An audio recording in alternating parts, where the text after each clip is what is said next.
The cranberry sauce was still warm when my sister Michelle dropped her bombshell announcement at our family's Thanksgiving dinner.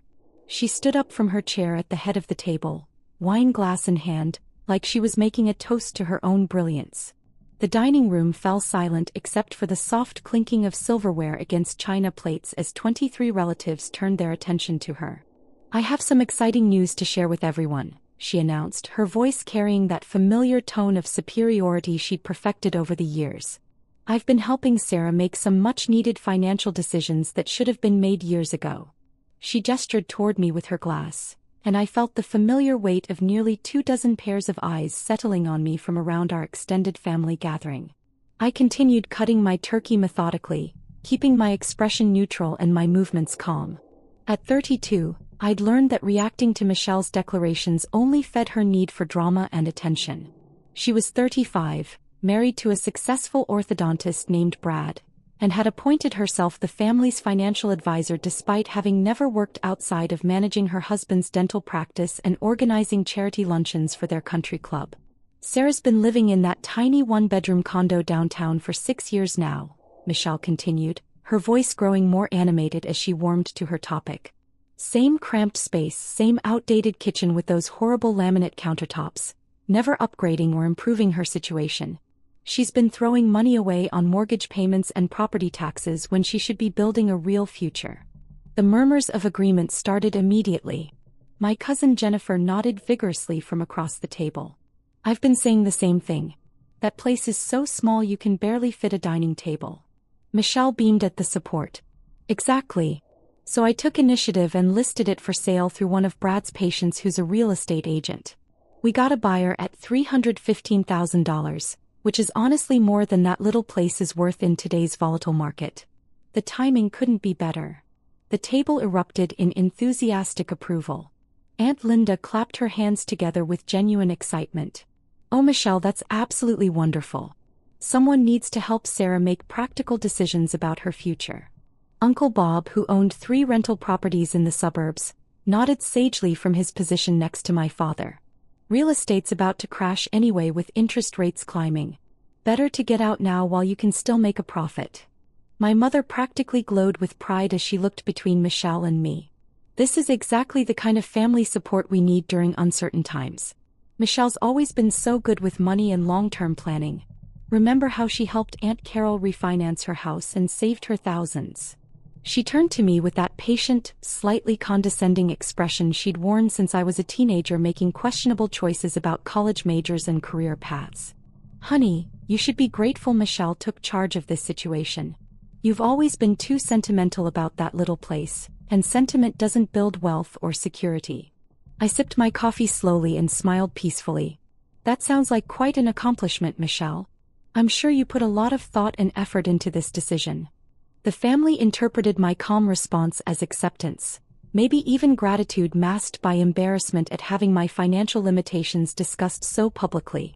They couldn't know that my tiny condo was registered with the Treasury Department's Financial Crimes Enforcement Network as a monitored property under federal security protocols. They had no way of understanding that any unauthorized transactions involving the property would automatically trigger federal investigation procedures that couldn't be stopped or reversed once initiated. Michelle had no possible way of knowing that I worked for FinCEN as a senior financial analyst specializing in complex money laundering investigations and international financial crime networks.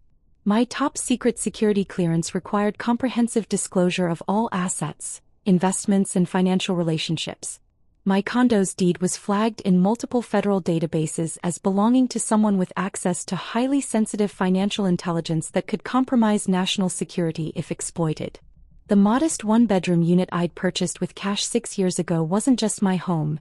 It was a protected federal asset under continuous monitoring systems designed to detect any unauthorized access, modification or transfer attempts.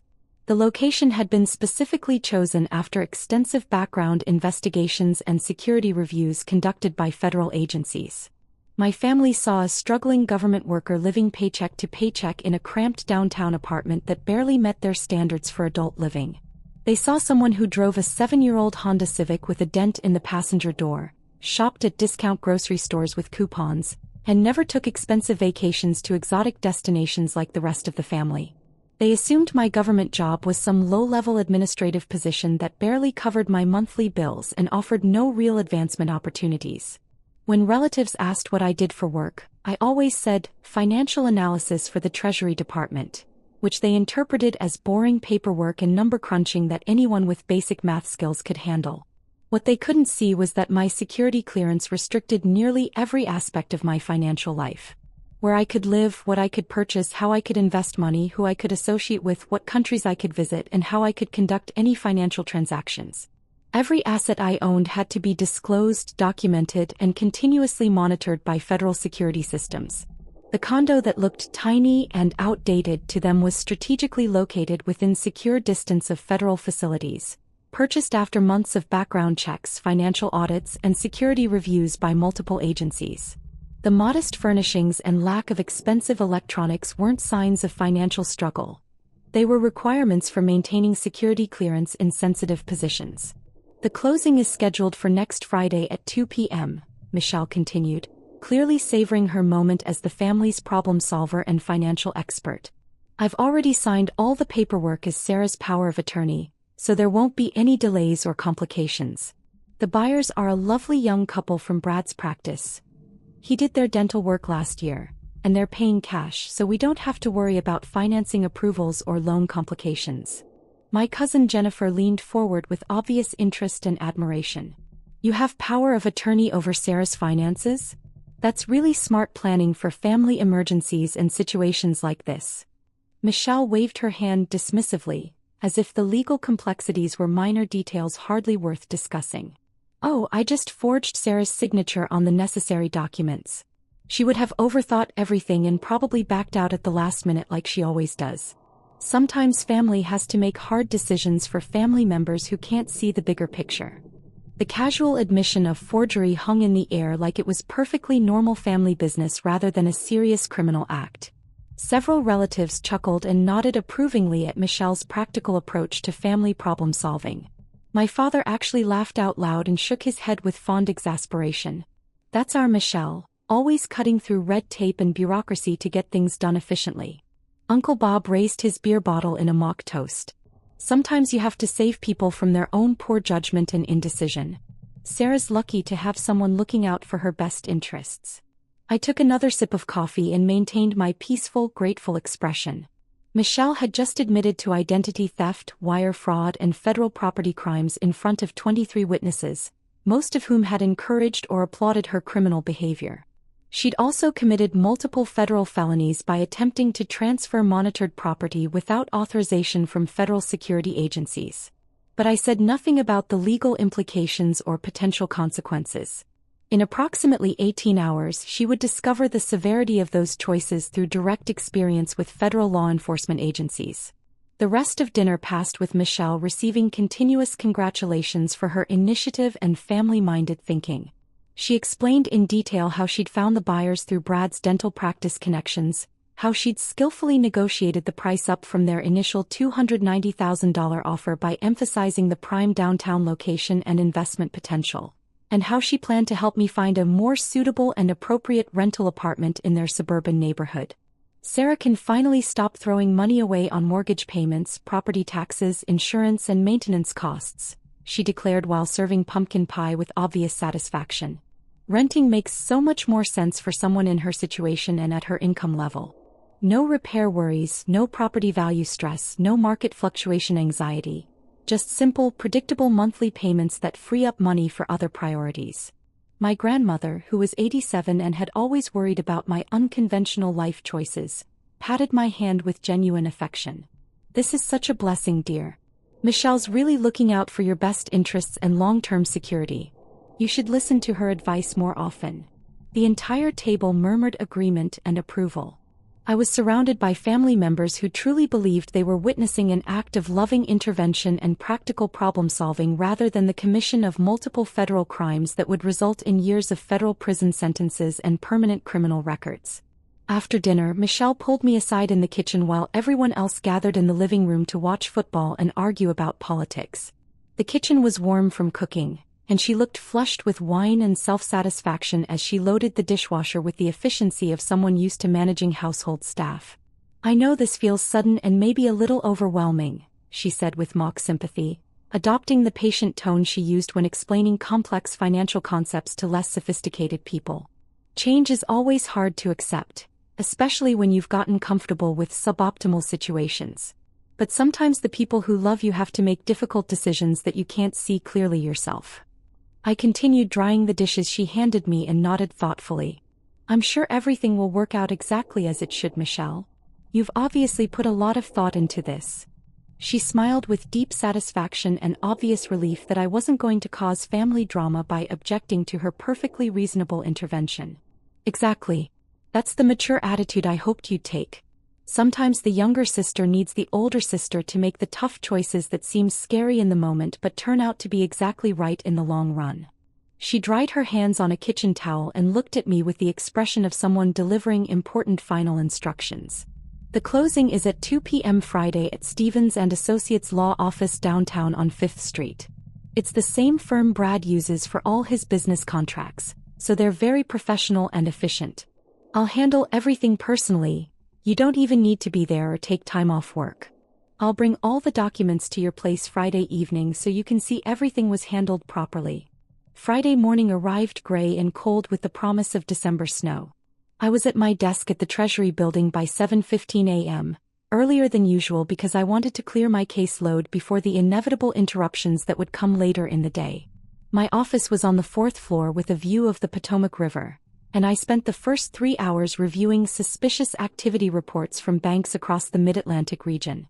My current assignment involved tracking money laundering patterns in cryptocurrency transactions that showed signs of connection to international terrorist financing networks.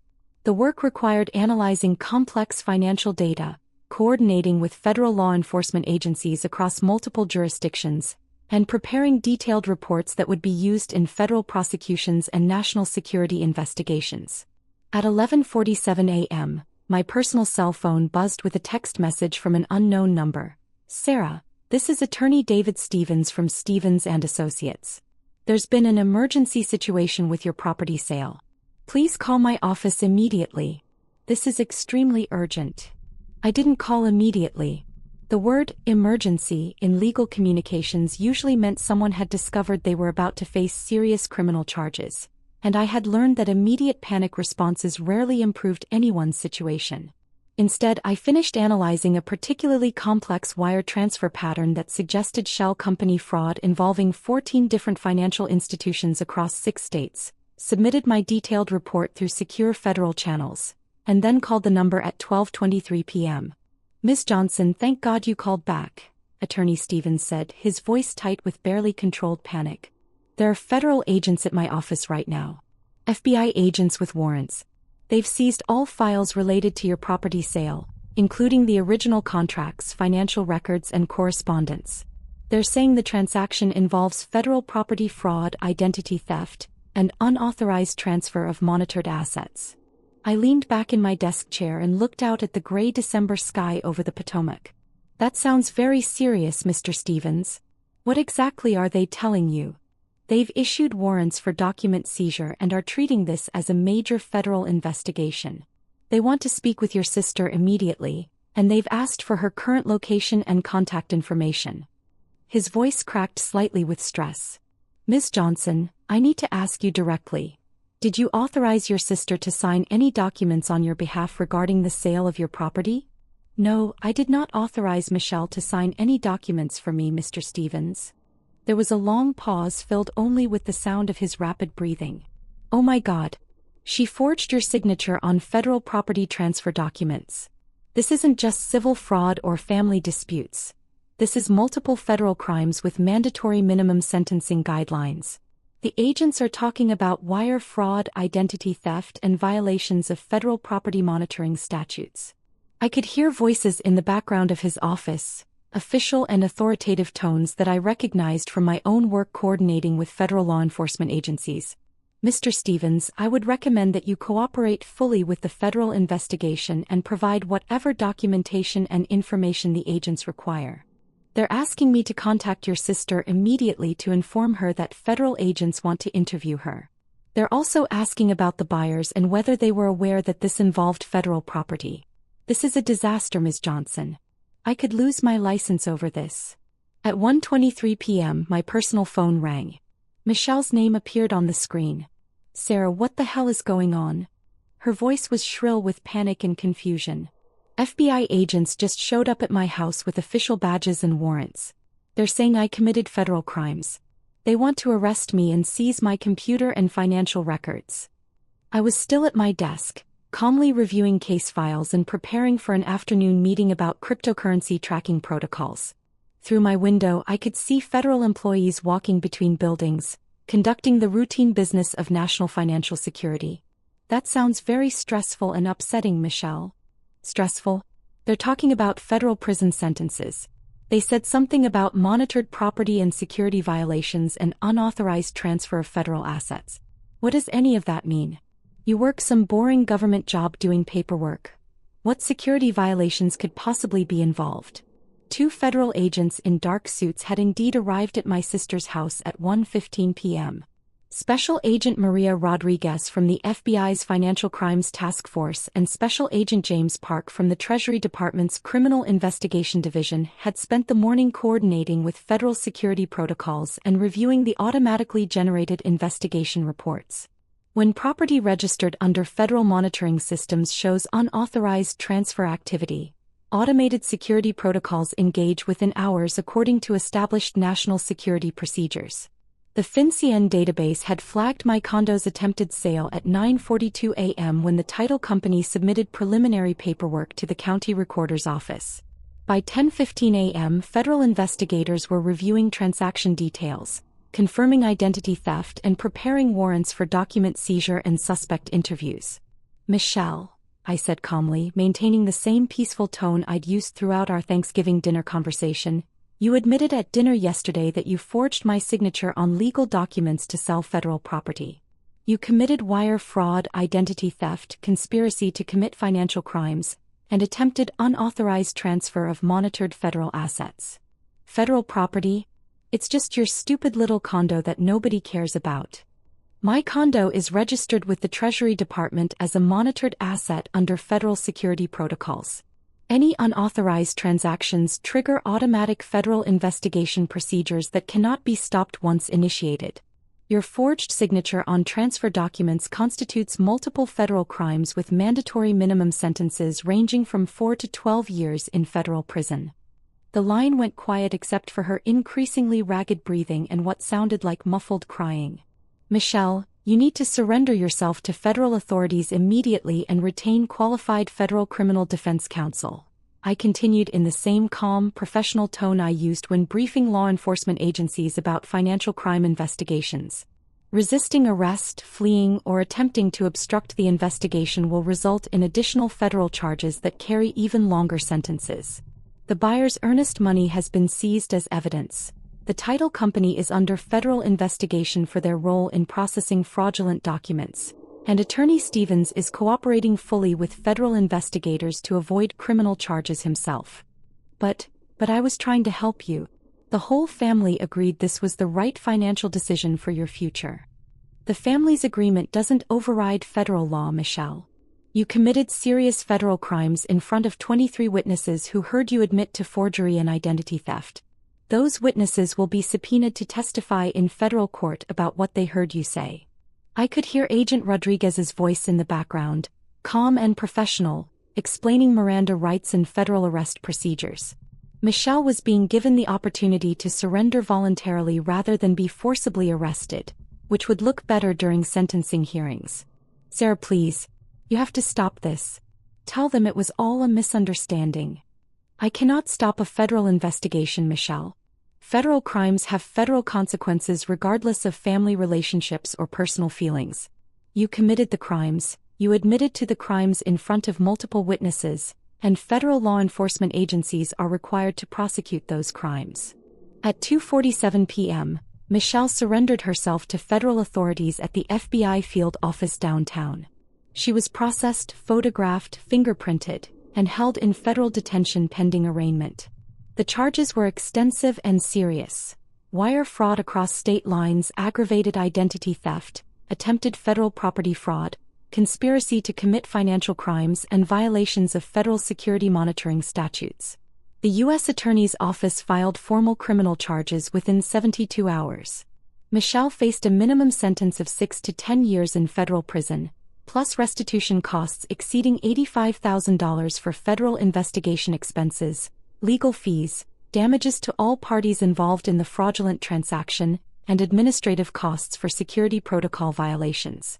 The buyers, a young couple named David and Jennifer Walsh, lost their $31,500 earnest money deposit and faced their own legal complications for attempting to purchase federal property through fraudulent means. However, federal investigators determined they were unknowing victims of Michelle's scheme rather than willing participants in federal crimes. They still faced financial losses and legal fees exceeding $15,000. Attorney David Stevens faced immediate disciplinary action from the State Bar Association for failing to verify signatures on federal property documents and for not conducting proper due diligence regarding property ownership and authorization. His law license was suspended pending investigation, and his professional liability insurance company initiated legal action to recover their anticipated losses from the federal investigation. My family's reaction was predictable but still disappointing. They called me heartless and vindictive for pressing charges against my own sister over what they characterized as a simple family misunderstanding that had gotten blown out of proportion by government bureaucrats. They couldn't comprehend that I hadn't pressed any charges at all. Federal monitoring systems had automatically detected the crimes and initiated prosecution procedures according to established national security protocols. My mother called me repeatedly, crying and begging me to fix this situation by talking to my boss, or someone in charge, who could make the federal charges disappear. She couldn't understand that federal crimes don't disappear because family members ask nicely, and that my job involved investigating financial crimes rather than dismissing them. At Michelle's arraignment 2 weeks later, she appeared in federal court wearing an orange detention jumpsuit, looking pale and exhausted from her time in federal holding. She pleaded not guilty and attempted to claim she thought she was helping me make a wise financial decision that I was too emotionally attached to make myself. Federal prosecutors presented comprehensive evidence including her recorded admission of forgery at the Thanksgiving dinner, financial records showing the detailed fraudulent transaction attempts, testimony from 23 witnesses who heard her confess to multiple crimes, and expert testimony from Treasury Department security officials explaining the federal monitoring systems and why unauthorized transfers triggered automatic criminal investigation. The federal judge denied bail, citing flight risk, the seriousness of federal property fraud charges, and the potential national security implications of unauthorized access to monitored federal assets. Michelle would remain in federal detention until trial, which was scheduled for 4 months later. During the pretrial period, federal investigators discovered that Michelle had previously forged signatures on other family members' documents, including mortgage refinancing papers for our elderly aunt and unauthorized credit applications using our cousin's social security number. What had seemed like an isolated incident of poor judgment was revealed to be a pattern of financial fraud spanning several years. The additional evidence strengthened the federal case and eliminated any possibility of plea bargaining for reduced charges. Michelle's defense attorney, a court-appointed federal public defender, advised her that federal conviction was virtually certain given the overwhelming evidence and witness testimony. 3 months later, facing mandatory minimum sentencing guidelines and overwhelming evidence that included her own recorded confession, Michelle accepted a plea agreement to avoid an even longer sentence after trial. She received 6 years in federal prison, 4 years supervised probation, and court-ordered restitution of $127,000 to cover all federal investigation costs, legal fees, damages to multiple parties, and administrative expenses for security protocol violations. The federal judge explained during sentencing that crimes involving federal security protocols carried enhanced penalties because they potentially compromised national security systems designed to protect sensitive government operations and personnel. Michelle's actions had triggered expensive security reviews, protocol modifications, and enhanced monitoring procedures that cost taxpayers significant resources. My condo remained exactly where it had always been, registered under Treasury Department monitoring systems as the protected federal asset of a government employee with top-secret security clearance. The property couldn't be sold, transferred, or modified without extensive federal oversight, security reviews, and authorization from multiple agencies. The attempted fraud had actually resulted in enhanced security protocols around my property and increased monitoring of my financial activities. Federal security officials conducted comprehensive reviews of all my assets, relationships, and potential vulnerabilities that might be exploited by hostile actors seeking access to sensitive financial intelligence. I still live in my tiny one-bedroom condo downtown, still drive my 7-year-old Honda Civic, still shop at discount stores, and still take modest vacations within the United States. My family still doesn't understand that my lifestyle choices are partially dictated by security requirements rather than financial limitations, and I'm not authorized to explain the details of those requirements. The difference now is that family gatherings are much quieter and more subdued. Michelle won't be eligible for release until she's served her full federal sentence, which doesn't allow for early release or parole. The relatives who encouraged her criminal behavior now face their own financial consequences. 12 family members received federal subpoenas as material witnesses in criminal proceedings, costing them thousands in legal fees and lost work time. Several family members have faced enhanced scrutiny for their own financial activities after being associated with a federal financial crimes case. Uncle Bob's rental property business was audited by the IRS, and 2 cousins had their security clearances at their own government jobs reviewed after being connected to federal fraud investigations. My mother calls occasionally to ask when I'll forgive Michelle and help with her legal expenses and commissary money for federal prison. I explain calmly that federal crimes carry federal consequences regardless of family relationships, and that the U.S. justice system doesn't recognize family forgiveness as grounds for dismissing charges or reducing sentences. She doesn't understand that my security clearance actually prohibits me from providing financial assistance to family members convicted of federal crimes, particularly those involving financial fraud and security violations.